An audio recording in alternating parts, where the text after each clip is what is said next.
My school trip ended up in literal poop. My school decided to get extra fancy one year and set up a trip to Spain as part of an immersion experience at the end of the semester. We had a bus ready to take us around the attractions, which were mostly museums and restaurants. In our free time, each student was allowed to explore for a few hours as long as we also held a GPS device for the teachers to track us. The trip was actually pretty relaxing and entertaining, but the ride to and from was dreadful. The bus ride on the way back was expected to be 6 hours of driving with only one bathroom break, and that's without traffic. The first hour was easy, but by the next hour, I was bored out of my mind when I noticed one of the quieter weird girls crouched over holding her stomach. She seemed in pain and was breaking out into visible sweat. I looked around to see who could help her out, but all the students were fast asleep. I walked over to Mrs. Clark's seat, nudging her a bit before asking for her assistance. Unfortunately, we were a bit slow in our help and the girl let out a groan before pulling her pants and underwear down to take a large watery dump on the floor of the bus. The students that were awake started screaming at the sight and smell. The ones who were asleep woke up and checked around to see what was going on. In a matter of seconds, the bus went from quiet to full-on chaotic. The nearby students got up and squeezed into a seat far away from the scene. Eventually the smell hit the entire bus, making Mrs. Clark order everyone to pull the windows down to let in fresh air. And throughout all of that happening,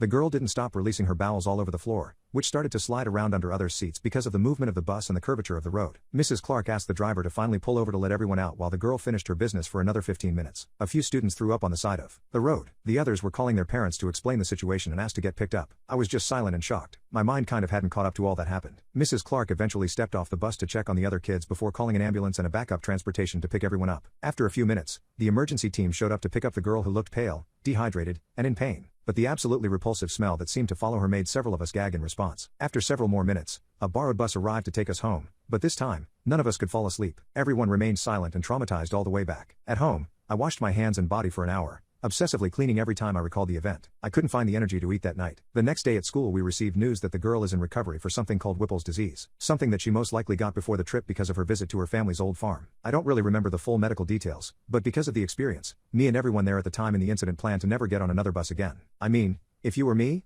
would you?